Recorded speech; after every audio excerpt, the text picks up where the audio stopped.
मैंने तो यह सुना था कि बेटियां माँ की तरह होती हैं, या जैसी माँ वैसी बेटी। लेकिन जब स्नेहा को देखती हूँ तो इस बात पर मेरे मन में कुछ संशय सा आ जाता है। इस बात पर मेरा ध्यान तब गया जब वह 3 साल की थी। उसी समय अनुराग का जन्म हुआ था। मैंने एक दिन स्नेहा से पूछा, बेटा तुम्हारा बेड अलग तैयार कर दूँ? तुम अलग बेड पर सो पाओगी? स्नेहा तुरंत चहकी थी। हाँ मम्मी, बड़ा मज़ा आएगा। मैं अपने बेड पर अकेली सोऊंगी। मुझे थोड़ा अजीब लगा कि जरा भी नहीं डरी। नहीं, उसे हमारे साथ ना सोने का कोई दुख हुआ। विजय ने भी कहा, अरे वाह, हमारी बेटी तो बड़ी बहादुर है। लेकिन मैं चुपचाप उसका मुंह देखती ही रही। और स्नेहा तो फिर शाम से ही अपने बेड पर अपना तकिया और चादर रखकर सोने के लिए तैयार रहती। स्नेहा का जब स्कूल में पहली बार एडमिशन हुआ तो मैं मानसिक रूप से तैयार थी कि वह पहले दिन तो वह बहुत रोएगी और सुबह सुबह नन्हे अनुराग के साथ उसे भी संभालना होगा। लेकिन स्नेहा तो आराम से हम सबको किस करके बाय बाय कहती हुए रिक्शे में बैठ गई। बनारस में स्कूल थोड़ी दूर पर था। विजय के मित्र का बेटा राहुल भी उसके साथ रिक्शे में था। राहुल का भी पहला दिन था। मैंने विजय से कहा, पीछे पीछे स्कूटर पर चले जाओ। रास्ते में रोएगी तो उसे स्कूटर पर बिठा लेना। विजय ने ऐसा ही किया।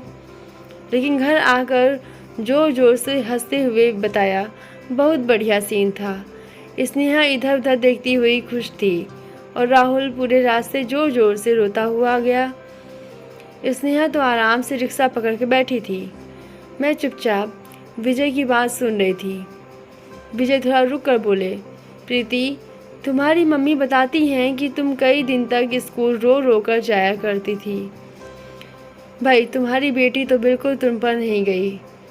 मैं पहले थोड़ी शर्मिंदा सी हुई और फिर हंस दी। स्नेहा थोड़ी बड़ी हुई तो उसकी आदतें और स्वभाव देखकर मेरा कुढ़ना शुरू हो गया। स्नेहा किसी बात पर जवाब देती तो मैं बुरी तरह से चिढ़ जाती और कहती, मैंने तो कभी बड़ों को जवाब नहीं दिया। स्नेहा हंसकर कहती, मम्मी, क्या अपने मन की बात कहना उल्टा जवाब देना है?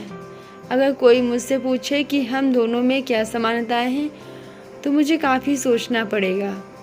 मुझे घर में हर चीज़ साफ सुथरी चाहिए। मुझे हर काम समय से करने की आदत है। बहुत ही व्यवस्थित जीवन है मेरा। और स्नेहा के ढंग देखकर मैं अब हैरान भी होने लगी थी और परेशान भी। अजीब लापरवाह और मस्तमौला सा स्वभाव हो रहा था उसका। स्नेहा 10वीं कक्षा 95% अंक लाकर पास की तो हमारी खुशियों का ठिकाना नहीं था। मैंने परिचितों को पार्टी देने की सोची तो स्नेहा बोली, नहीं मम्मी, यह दिखावा करने की ज़रूरत नहीं है। मैंने कहा, यह दिखावा नहीं, खुशी की बात है। तो कहने लगी, आजकल 95% अंक कोई बड़ी बात नहीं है। मैंने कोई टॉप नहीं किया है, बस उसने कोई पार्टी नहीं करने दी। हाँ, मेरे जोर देने पर कुछ परिचितों के यहाँ मिठाई जरूर दे आई। अब तक हम मुंबई में शिफ्ट हो चुके थे। स्नेहा जब 5वीं कक्षा में थी तब विजय का मुंबई ट्रांसफ़र हो गया था और अब काफ़ी सालों से मुंबई में है। 10वीं की परीक्षाओं के तुरंत बाद स्नेहा के साथ पढ़ने वाली एक लड़की की अचानक आई बीमारी में मृत्यु हो गई। मेरा भी दिल दहल गया। मैंने सोचा, अकेले इसका वहाँ जाना ठीक नहीं होगा, कहीं रो रो कर हालत ना खराब कर ले। मैंने कहा, बेटी, मैं भी तुम्हारे साथ उसके घर चलती हूँ। अनुराग को स्कूल भेजकर हम लोग वहाँ गए। पूरी क्लास वहाँ थी, टीचर्स और कुछ बच्चों के माता पिता भी थे। मेरी नज़रें स्नेहा पर जमी थीं। स्नेहा वहाँ जाकर चुपचाप कोने में खड़ी अपने आंसू पोंछ रही थी। लेकिन मृत बच्ची का चेहरा देखकर मेरी रुलाई फूट पड़ी और मैं अपने पर नियंत्रण नहीं रख पाई। मुझे स्वयं को संभालना मुश्किल हो गया। स्नेहा की दिवंगत सहेली कई बार घर आई थी। काफ़ी समय उसने हमारे घर पर भी बिताया था। स्नेहा फौरन मेरा हाथ पकड़कर मुझे धीरे धीरे वहाँ से बाहर ले आई। मेरे आंसू थमने का नाम नहीं ले रहे थे। हम दोनों ऑटो से घर आए। कहाँ तो मैं उसे संभालने गई थी और कहाँ वह घर आकर कभी मुझे ग्लूकोज पिला रही थी, कभी नींबू पानी। ऐसी ही है स्नेहा, कुछ हो जाए तो देखभाल करने में कोई कसर नहीं छोड़ती, और अगर मैं ठीक हूँ तो कुछ करने को तैयार नहीं होगी। मैं कई बार उसे अपने साथ मॉर्निंग वॉक पर चलने के लिए कहती हूँ तो कहती है, मम्मी टहलने से अच्छा है आराम से लेटकर टीवी देखना। मैं कहती रह जाती हूँ, लेकिन उसके कानों पर जूं नहीं रेंगी। कहाँ मैं प्रकृति प्रेमी, समय मिलते ही सुबह शाम सैर करने वाली, और स्नेहा टीवी और नेट की शौकीन। 5वीं से 10वीं कक्षा तक साथ पढ़ने वाली उसकी सबसे प्रिय सहेली आरती के पिता का ट्रांसफ़र जब दिल्ली हो गया तो मैं भी काफ़ी उदास हुई, क्योंकि आरती की मम्मी मेरी भी काफ़ी अच्छी सहेली बन चुकी थी। अब तक मुझे यही तसल्ली रही थी कि स्नेहा की एक अच्छी लड़की से दोस्ती है। आरती के जाने पर स्नेहा अकेली हो जाएगी, यह सोचकर मुझे काफ़ी बुरा लग रहा था। आरती के जाने के समय स्नेहा ने उसे कई उपहार दिए, और जब वह उसे छोड़कर आई तो मैं उसका मुंह देखती रही। उसने स्वीकार तो किया कि वह बहुत उदास हुई है। उसे रोना भी आया था, या उसकी आंखों का फैला काजल बता रहा था, लेकिन जिस तरह अपनी भावनाओं पर नियंत्रण रखकर उसने मुझसे बात की, उसकी मैंने दिल ही दिल में प्रशंसा की। स्नेहा बोली, अब तो फ़ोन पर या ऑनलाइन बात होगी, चलो कोई बात नहीं, चलता है। ऐसा नहीं है कि वह कठोर दिल की है या उसे किसी से आंतरिक लगाव नहीं है। मैं जानती हूँ वह बहुत प्यार करने वाली है, दूसरों का बहुत ध्यान रखने वाली लड़की है। बस उसे अपनी भावनाओं पर कमाल का नियंत्रण है, और मैं बहुत ही भावुक हूँ। दिन में कई बार कभी भी अपने दिवंगत पिता को या अपने किसी प्रियजन को याद करके मेरी आंखें भरती रहती हैं। जैसे जैसे मैं उसे समझ रही हूँ, मुझे इस पर गुस्सा कम आने लगा है। अब मैं इस बात पर कलपती नहीं हूँ कि स्नेहा मेरी तरह नहीं है। उसका एक स्वतंत्र आत्मविश्वास से भरा हुआ व्यक्तित्व है। डर नाम की चीज़ उसके शब्दकोश में नहीं है।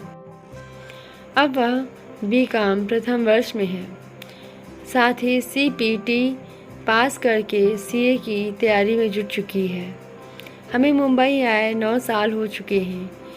इन 9 सालों में 2-3 बार लोकल ट्रेन में सफ़र किया है। लोकल ट्रेन की भीड़ से मुझे घबराहट होती है। हाउसवाइफ हूँ, ज़रूरत भी नहीं पड़ती, और न ट्रेन के धक्कों की हिम्मत है न शौक। मेरी एक सहेली तो अक्सर लोकल ट्रेन में शौकिया घूमने जाती है, और मैं हमेशा यह सोचती रहती हूँ कि कैसे मेरे बच्चे इस भीड़ का हिस्सा बनेंगे, कैसे कॉलेज जाएंगे आएंगे। जबकि विजय हमेशा यही कहते हैं, देखना वे आज के बच्चे हैं, सब कर लेंगे। और वही हुआ। जब स्नेहा ने मुरुड में बीकॉम के लिए दाखिला लिया तो मैं बहुत परेशान थी कि वह कैसे जाएगी, लेकिन मैं हैरान रह गई। मुरुड स्टेशन पर उतरते ही उसने मुझे फ़ोन किया, मम्मी मैं बिल्कुल ठीक हूँ, आप चिंता मत करना। भीड़ तो थी, गर्मी भी बहुत लगी, एकदम लगा उल्टी हो जाएगी, लेकिन अब सब ठीक है, चलता है मम्मी। मैं उसके इस चलता है वाले एटीट्यूड से कभी कभी चिढ़ जाती थी, लेकिन मुझे उस पर उस दिन बहुत प्यार आया। मैं छुट्टियों में उसे घर के काम सिखा देती हूँ, ज़बरदस्ती कुकिंग में रुचि लेती है। अब सब कुछ बनाना आ गया है। एक दिन तेज़ बुखार के कारण मेरी तबीयत बहुत ख़राब थी। अनुराग खेलने गया हुआ था, विजय टूर पे थे। स्नेहा तुरंत अनुराग को घर बुला कर लाई, उसे मेरे पास बिठाया, मेरे डॉक्टर के पास जाकर रात को 9 बजे दवा लाई और मुझे खिला पिला कर सुला दिया। मुझे बुखार में कोई होश नहीं था। अगले दिन कुछ ठीक होने पर मैंने उसे सीने से लगाकर बहुत प्यार किया। मुझे याद आ गया जब मैं अविवाहिता थी, घर पर अकेली थी और माँ की तबीयत खराब थी। मेरे हाथ पांव फूल गए थे और मैं इतना रोई थी कि सब इकट्ठे हो गए थे और मुझे संभाल रहे थे। पिताजी थे नहीं, बस हम माँ बेटी ही थे।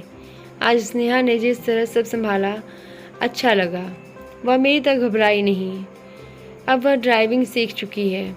बनारस में मैंने भी सीखी थी, लेकिन मुंबई की सड़कों पर स्टीयरिंग संभालने की मेरी कभी भी हिम्मत नहीं हुई। और अब मैं हार भी चुकी हूँ। लेकिन जब स्नेहा मुझे बिठा कर गाड़ी चलाती है, मैं दिल ही दिल में उसकी नज़र उतारती हूँ। उसे चोरी चोरी देख कर ढेरों आशीर्वाद देती रहती हूँ और यह सोच सोच कर खुश रहने लगी हूँ, अच्छा है वह मेरी तरह नहीं है। वह तो आज की लड़की है, बेहद इस आत्मविश्वास से भरी हुई, हर स्थिति का सामना करने को तैयार। कितनी समर्थ है आज की लड़की, अपने फैसले लेने में सक्षम, अपने हकों के बारे में सचेत। सोच कर अच्छा लगता है।